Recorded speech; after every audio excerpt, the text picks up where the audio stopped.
Alright guys, hope you're all doing well, and welcome to this community showdown. It's going to be the Wood Elves led by Tom, facing off against the Warriors of Chaos, who shall be helmed by a rogue AI here on the Imperial Ambush. Let's go ahead and break down these armies. So for the Warriors of Chaos, going to be using a Trouser Snake, which isn't bad against Wood Elves. They of course can be sniped by like triple Waywatcher builds and taken down somewhat quickly, but with proper micro, if you're able to burrow them as soon as they pop up and use that deep burrowing very effectively, they can be super disruptive against like Dryads, even against Eternal Guard. Some of the more elite infantry can also suffer against them, and of course static archers can really suffer against a Dreadmaw. So yeah, we'll see how it goes. We do have a Chaos Sorcerer Lord of Fire with Burning Head and Tormentor Sword, very solid. The rest of the army is going to be Aspiring Champions, Forsaken, and kind of a mishmash of Chaos Infantry. Basically, yeah, just Marauders, Aspiring Champions, and Forsaken, all of which are very viable against Wood Elves. So that's going to be it. Now, taking a look at the Wood Elf army here, it is going to be Dryads with the Dragon up in the sky here. So we do have a Glade Lord with Prey of Anathrema and Arrows of Kurnus. Very solid. I mean, Prey of Anathrema on a dragon is always cool. I mean, obviously good for sniping targets and synergizing with your Waywatchers, but also very good with breath attacks. So basically, you Prey of Anathrema down like a Forsaken unit, you move to the side of it, you get a breath attack, and it, like, if done correctly, you can just KO an infantry unit, which is very good. But yeah, he's got a fair amount of archers here in the back. Standard Glade Guard Starfire Shafts, going to be 4 of those, protected by 2 Zoats. Zoats are the goats, and honestly have been doing very well in the meta recently. Some of the major events we've had over the holidays and early December and previous championships, we've seen Zoats making a lot of play, especially, you know, in Chaos matchups, not bad against like Hellstriders, Chaos Knights, which of course people love to use against Elves, and also against like Bretonnia, for example. They're going to be very good there as well. All right, guys, so the Trouser Snake is moving in. I wonder if the Trouser Snake can burrow. Or if it's snared. If you actually get the Prey of Anathrema on it, I wonder if it can go back underground. That's a very curious thing. Arrow of Kurnus going to be blasting that Forsaken in the face right there, doing a little bit of damage. Meanwhile, on the backside, Marauder Horseman creeping up, and the Chaos Sorcerer hiding in the trees. He's probably nervous about Waywatchers, so just wants to chill out there. And yeah, Tremors is here. Kevin Bacon somewhere nearby, I am sure. But the Dreadmaw going to be lurking near the Zoats, and I would imagine the Zoats are just going to follow it. Now, this is actually a win for Rogue AI. If a 1600 gold monstrous cav unit is chasing a cheaper unit around and just kind of keeping it distracted, that's like a big win for the Dreadmaw. So Dreadmaw going to be getting ready to pop up on some of the Glade Guard, which it's going to be very good against. And on the outside, we do see the Dryads retreating from the point as the Warriors of Chaos do get the big old infantry swarm over here on Objective 2. So I would imagine that the Wood Elves are going to be doing a lane pushing strategy, just moving straight up towards Objective 1 and trying to keep the battle more centralized here. Now, Dreadmaw does pop up and is going to be getting focused by all the archers, but I would imagine it's going to burrow pretty quickly here, as the Trouser Snake does go back underground, but takes a bit of damage in the process, a deep burrowing active, so right now would be a great time to snipe this thing. I don't know if it can burrow right away. Yeah, it can, because it hadn't used its burrow yet. That was its deep burrow ability, but even still, it takes some substantial damage, and the archer is able to keep that thing honest. All right, so we'll do a little bit of fast forwarding while the two players posture up here and get their forces together. Wood Elves just dealing with the Trouser Snake, casting Earthbloods, and on the backside we do see 2 Wild Rider units being called in. Zoats going to be screening up. Zoats are not very good at killing infantry, but against any of the units with mass, they can be quite devastating. And the Dragon is just taking pot shots at the Aspiring Champions. Meanwhile, Dryad actually being sent in to fight. Now, Dryads do smash Marauders pretty badly, but Marauder Bearmen will be a bit more of an even fight because of the HP that they do have. Over here on the side, the 2 Wild Rider units going to be posturing and getting ready to screen out the infantry swarms. And Wild Riders are really good at killing Marauder equivalents, and honestly will bully Forsaken if they get the charge. It really depends on the charge for that particular engagement there. All right, guys, here comes the forces of Chaos, calling in Hellstriders to Slaanesh to try and contest the Wild Riders, which is a good choice. And in the back, we get Wildwood Rangers, which are very good against Forsaken, Aspiring Champions, all those type of infantry units. So yeah, a little breath attack going down to the Forsaken here. Wild Riders getting a good shock charge. Going to be retreating away before the Hellstriders do arrive. And the Dragon can easily wreck these Hellstriders with a Prey of Anathrema, snare it in place, and then charge them with Wild Riders. It's going to die in like 2 seconds. But the entire time this poking is going on, the Warriors of Chaos are the ones who are knocking on Heaven's door with the objective. So they have Objective 1, they have Objective 2. It is going to be on the Wood Elves needing to get up and get those points. I'm curious how they're going to play that. Probably going to wait until they can get some Wildwood Rangers in. And the Dreadmaw looks like it's thinking about popping up. It's just kind of taking a little bit of a nap underground there, and it did lose about 20% of its HP. So out here, Hellstriders lurking, couple archers on their way over, and there are some Chaos Knights of Khorne, which are a nasty unit. Fire damage, hit very hard, waiting in the wings. I feel like in this matchup, Khorne is quite good, but Tzeentch is also good too.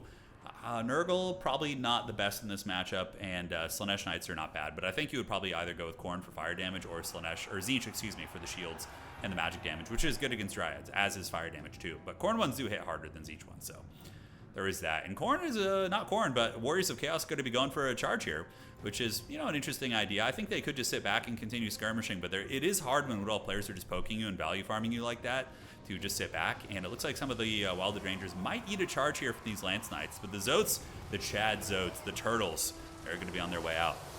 And they will boink down these Chaos Knights pretty badly. Chaos Knight's going to have a terrible trade there, as we do see an Earthblood activated. Now the Chaos Knight's going to be wheeling about face, getting a charge into the Glade Guard right there, while the Trouser Snake's going to be popping up on top of the Glade Guard Starfire Shafts and disrupting that archer unit very effectively. So very good. One archer unit going to be shut down, and a Burning Head going to be karate chopping the other. Now for the Wood Elf perspective, Tom getting a really, really good Zote engagement, farming these Chaos Knights right here, while the Zotes are also guarding against these Tzeentch Knights. I love all the flavors of the rainbow here with these Chaos Knights. Very, very fun. But the Zotes and the Wildwood Rangers will trade well, and here we do get Wild Riders engaging against the remnants of that Chaos Knight unit who is shaken and screening out some of these Forsaken. On this side, the Zotes are fighting a lot of infantry, which is not what they want to be doing. They're really poor at clearing infantry.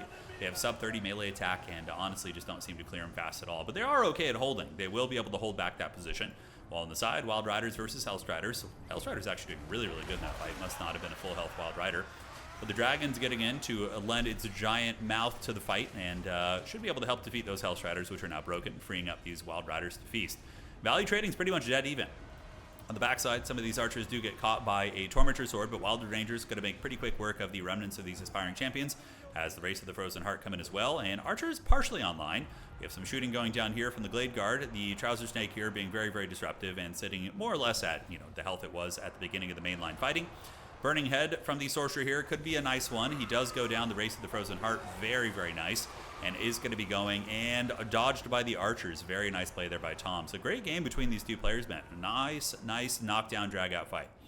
Wildwood Rangers giving a very, very good anchor, cutting through some of the infantry with Zote support and Dragon support. Not terrible, as the Dreadmaw here does eat a couple arrows. Archers are going to be perpetually running from that thing.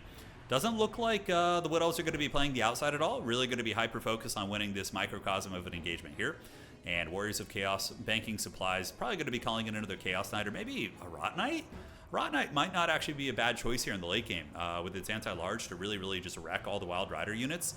And it has armor, you know, has a lot of the things that are good against Elven units. But the Elves have gotten a lot of their archers back online. The Wildwood Rangers trading reasonably well. And remember, the Elven army does have healing. There's Earthbloods, and Zotes have a lot of Earthblood action as well. So that needs to be considered. Arrow of Kurnus down the pipe, tickle some of the Marauder Bearmen, just kind of prepping them for later, as we do see some Hellstriders coming around the wings to try and shut down the remnants of the Elven Archer Corps, which has been doing some good work. Dragon character bullying these Chaos Knights, and the Chaos Knights seem to have been having a bad time. Looking at the value on these Khorne Knights, I wager it's like 700, maybe if even. Let's go ahead and check here. It seemed like they got a nice little chart. Oh, still got it, 698, so close. But yeah, they had some rough fights. They really, really got bullied by the Zotes and ended up charging into dire straits. All right, let's see if I can get this back. All right, so these guys, I'm guessing 400 value. Oh, I was so off. Okay, I just lost all my credibility there. They're at about 1,000. So they've had a bit of a better performance. To be fair, they were fighting against the, you know, somewhat things they counter, like these infantry units, like the Wildwood Rangers and the Race of the Frozen Heart. So, being shot by arrows, the Trouser Snake here, still disrupting the archer lines as more and more Chaos Infantry going to be swarming in from the flanks. So it looks like some of the reserves were called in. A little bit of housekeeping going down. These Marauders definitely need to be unsummoned, but you do want to leave some units here. Wood Elves are a faction that can really ninja side objectives very, very quickly, so that guarding is very good. And this is a brilliant play as well by Rogue AI. Calling in a late game Hell Cannon is not late game, but mid game is very good, because every Wood Elf player and their dog is going to be ready for it in the early game, but calling it in late game is very good, assuming you can protect it, obviously. You know, in this situation, if the Dragon just comes in and bullies it, then that's going to be, you know, not a good play, but if you have the tools to protect it, it's very, very strong. He can definitely clinch games for you. Here, the Wood Elves, though, have successfully defended Objective 3, so the Tree of Life has been defended. And now we do see the Wildwood Rangers and the Dryads advancing up towards Objective 1, so the momentum for the Wood Elves looking pretty good, as we do see the Dragon going after the Soul of Damnation. Definitely need some anti-large Hellstriders to defend that. Like, one anti-large Hellstrider unit could keep this Dragon in check. And then a couple of Marauder Horsemen throwing axes at him, which is happening now, would be enough to probably punish. Sorcerer coming back in, going to be trying to get a Tormentor Sword Burning Head, I would imagine, the way he's kind of postured up here. He pops Tormentor Sword, he gets a big Burning Head, and cooks these two units. That would be something that Chaos really needs. Okay, so there is the Tormentor Sword, Chaos Knight charge, and there it comes right there. So big old Burning Head activated. Kind of missed that Wildwood Ranger unit and goes through his own Chaos Knights a little bit, but yeah, ends up cooking the Dryads and doing enough damage to be a decent play right there. So in the backfield, the Hell Cannon might actually be the thing that costs Rogue AI here. You know, that 1,500, 1,600 gold investment being taken down by Tom is going to be very painful. Looking at the points, though, it is a win for the Wood Elves on just 2 objectives. So if the Wood Elves can just contend on the 2 objectives and hold them for the rest of the game, they don't even need to play objective 2 if they don't want to. Yeah, these guys definitely need to be unsummoned. I would probably leave those 2 Marauder Bearmen on that objective myself, so I think that is the correct play. All right, Hell Cannon being bullied pretty bad. Where the heck are those anti-large Hellstriders? Rogue AI had 2,100 in the bank. Does he just not have stuff to summon? I mean, that could have been the problem. Sometimes with elite builds, if you don't unsummon your units effectively, you can run into the Troll Toll where you just don't have anything to summon. Because Homeboy is sitting on 2,300, which is pretty obscene. These Chaos Knights need to be sent back for sure, although the Dragon has taken a lot of damage from the Marauder Horsemen here, so that hasn't been terrible. Prey of Anothrema from the Dragon Lord, going to be locking down the Forsaken, while the Trouser Snake is a perpetual menace, sitting at about probably 1,500 value realistically with its explosion attacks. But the Wild Hunters of Khurne is going to be sending that thing back down to the pits from whence it came. So Trouser Snake goes back to the depths, going to be fleeing the scene. Nice Earthblood right there on the Race of the Frozen Heart. And you have to remember, Tom is easily healed over 2,000 value. So Tom is certainly ahead here in this game value-wise. Hell Cannon retreating back, and the Zotes trying to actually take down the Chaos Sorcerer Lord, but a countercharge from the Hellstriders of Slaanesh going to be very, very nice, as they do get pounded a little bit there. And Dryad's actually going for a triple cap play. A little bit risky, I would say. I think you have a really consolidated victory plan over here on Objective 1. You could probably just keep hammering, and if your opponent's going to leave idle stuff, maybe like 1 Cav unit coming over here, but I don't know. We'll see if they end up getting punished for it. Maybe it is the right play. Wild Hunters of Khurne bullying the Hellstriders, a much more elite unit, but there is another Hellstrider and some Warhounds coming out, which could help equalize that fight. But yeah, they're a very elite unit. 50 melee attack and magic damage against Slaanesh is so freaking good. Earthblood activated. Wild Hunters of Khurne going to be trying to endure. Trouser Snake just lurking underground, waiting to pop up once again as the remnants of the Archer Corps still online here. More Wilder Rangers coming out, and it does look like the Wood Elves might be able to get this outside objective, so perhaps that was the right play. So Tom on his way out with the Dryads, and the Marauder Bearmen going to be getting taken down by those Dryads for sure. And over here on this point, Wild Hunters of Khurne, man, taking down another Hellstrider unit while being attacked by a Hound unit too. I mean, these guys are just doing heavy, heavy lifting. See, this is what I was a little bit concerned about, though, was the fact that, like, if you pressure the side objective, it's going to give Chaos momentum on Objective 1, and then they can maybe sweep you off to Objective 3 and get the reverse sweep on you. The Dragon going very balls deep back here, getting a little bit low, actually, but does end up getting a break on these Hellstriders and also breaks down the last of these Marauder Horsemen. So Dragon ends up getting her done. Burning Head going to be activated. That is a very, very good one. Burning Head goes right through the center of that unit. And the Wild Rangers lose about 40% of their HP, so that was a good value play there from the Warriors of Chaos. Trouser Snake lurking underground, thinking about what it's going to do. The Hell Cannon, I think, ends up costing Rogue AI probably the game here. That's such a big momentum loss to call in something like that, but it's still a great choice if you have the tools to defend it. Like, if the anti-large Hellstriders had been in reserve and could have popped out and just defended that thing, I think that the Hell Cannon might have been able to swing the game back in the favor of Chaos, but ooh, I love this play. Chaos Knight from Rogue AI, that's like one of the big skill sets in domination mode, is assessing like what one unit can you call in that's going to deal with like multiple threats or be able to really turn the momentum of a fight here. And this is brilliant for a couple reasons. Number one, Chaos Knights of Khurne are a hard counter against Dryads, but even if they call in their mobility, Chaos Knights will beat anything that isn't a Zote. So that is a really, really good play by Rogue AI as well. This is a very high level game. This is great. But triple cap is down for the hardwood, and they're looking to be very dominating on this side. The Dragon probably just going to sit up in the sky and play it safe. Hell Cannon is actually coming back right now, which is cool. And eventually those Chaos Knights will wear down those Dryads, but it's going to take a little bit of time, and I would imagine maybe he's got some anti-large Eternal Guard in reserve or something. We will see. But yeah, I think the hardwood's got this. He's about to catch him in points. The Hell Cannon is back online, going to be shooting at the Chaos Lord, not the Chaos Lord, the Dragon Lord, or is he going after the Wild Riders? Both are viable choices. As a Desperation Hellstrider coming out, I'm going to get folded up pretty bad by the Wild Riders, so especially 2 of them. The 2 Wild Riders will be able to push them back. Dragon's coming in for the kill. Chaos Lord is broken. I think that's going to be all she wrote, as we do see Tom pass his opponent Rogue AI in points. Good Prey of Anothrema to lock down those units, and the Dragon also going to be coming in, but a second Hellstrider from the ambush maybe turns the paradigm of this fight a little bit, but I think 2 Wild Riders will maybe be able to edge that one out if the Dragon helps. So back on the objective, Wilder Rangers holding that one down. Chaos Knight slowly reclaiming the realm right here and chewing these units down, barely taking any damage. And Zotes are coming out, so that's a good play.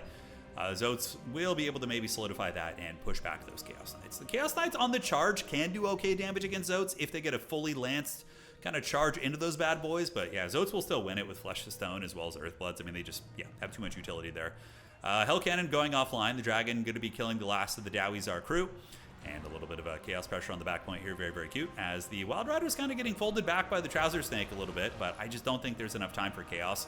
And the Zotes are going to come over and clinch this objective, so they do arrive, and the Chaos Knights getting clawed by the Haggard Dryads. But here comes the Pound Town of the Zotes, so you can see the autumn leaves flying off them, which is kind of a cool effect. Yeah, those Chaos Knights not in for a good time, ladies and gentlemen. Dragon character also, I think, was able to get the Chaos Lord away. No, Chaos Lord survives with about 800 HP here. Dragon Lord going to be retreating back towards Objective 1, while the Wildwood Rangers, very nice Bastion here, holding well against Hordes of Chaos. Breath Attack, very, very good, actually. Able to hit the Hellstriders and the Hound units, getting a double break right there. So for the Wood Elves, you just entrench Objective 3 and you win the game.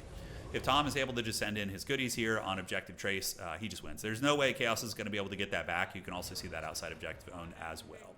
Great game, really fun, back and forth, you know. It was looking a little bit dicey for Wood Elves when that freaking Trouser Snake was disrupting that backfield, but the Zotes were able to really carry that game, I think. Not that their value was obscene, but they shut down the Chaos Knight play. There was a couple momentum shifts. The Zotes dominating the Chaos Knight pushes, and then also seeing the Hell Cannon get shut down was a huge momentum loss. And honestly, I think that's really, it might seem like a small thing, but that Hell Cannon, you know, that 1,600 gold value shift, just like it not really doing anything. I mean, I guess it got a little bit of value at the end, but yeah, it really, really hurt bad. Yeah, good builds for both players. Honestly, winnable for both sides. The Burning Heads were very good this game. There was a handful of very good ones. 1,800 value shows that. Trouser Snake, very devastating. If there had been two of them, I think it could have been very, very hard for the Wood Elves. But yeah, I love the Aspiring Champions and Forsaken. I think they're great options here. Granted, these ones must have run into some Cavalry or some Archer Fire, maybe Wildwood Rangers who are good against them as well. Marauder Bearmen is always a menace. They don't get crazy value, but man, oh man, are they hard to take down. Chaos Knights can be really hit and miss in this matchup. Sometimes they're just so dominant and steamroll everything, but if they get caught by the Wild Huntress of Kurnus or by Zotes, they tend to just have an awful time. I almost think there might be like some sort of attack for Rot Knights in this matchup, because they perform in a similar fashion to Chaos Knights in terms of durability. And they can also counter, like, they can trade into Zotes with anti-large too, right? Yeah, I think maybe people sleep on Rot Knights here a little bit. Just a little bit of a tinfoil hat thing. Tinfoil hat. Tinfoil? Nah, I don't know. Thinking about all sorts of... I just was watching a baking show, so we're thinking of cooking. All right, guys. Take care of yourselves. Well played to these mighty champions. And I don't know if this one's after the New Year's, but if it is, Happy New Year's. See you guys around. Adios.